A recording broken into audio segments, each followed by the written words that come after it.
His Morning Crew with Rob, Allison, and Jim. I kept seeing this video pop up on my social media feeds. It's a beautiful song and a short film called The God Who Sees. The power of my presence will bring her to her knees, and I will lift her up again, for I'm the God who sees. Kathie Lee Gifford actually made her directorial debut with The God Who Sees short film shot in Israel based on a song she co-wrote with Grammy-nominated Nicole C. Mullen.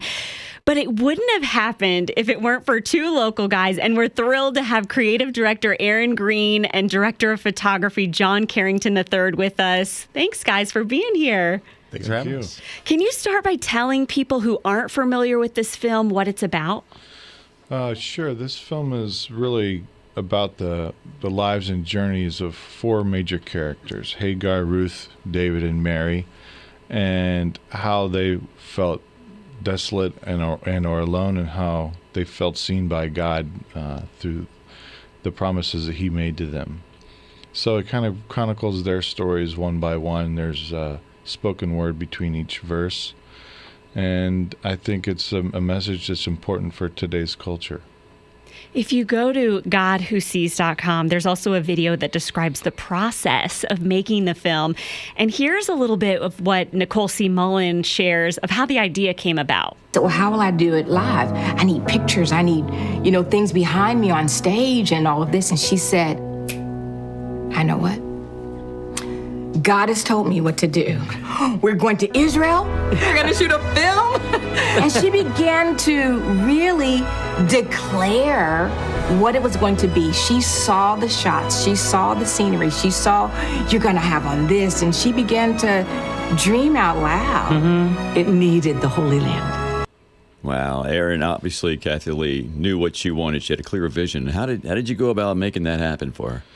Well, the producer and I did a scout trip first with all of her sort of ideas and notes about where she wanted people. And I did a big storyboard, visually photography, using photography to show the spots that we found that kind of worked with the vision that she had given us. And then we pieced together the production and the schedule, and I shared all that with John, of course, and the production team of as much as we knew, where we'd be, what time of day, all that sort of thing. Kathie Lee is hoping that the movie will encourage people spiritually and maybe make them want to visit Israel. I know I do after seeing this. But John, how did being part of this impact you spiritually? I've been to Israel a good amount of times, and I really love that part of the world. I really love the history, and just when you're in places that Jesus walked, that these things happened, you can't help but have a connection with it. And with this one, I've done a lot of more doc work there. This one kind of had more of a narrative.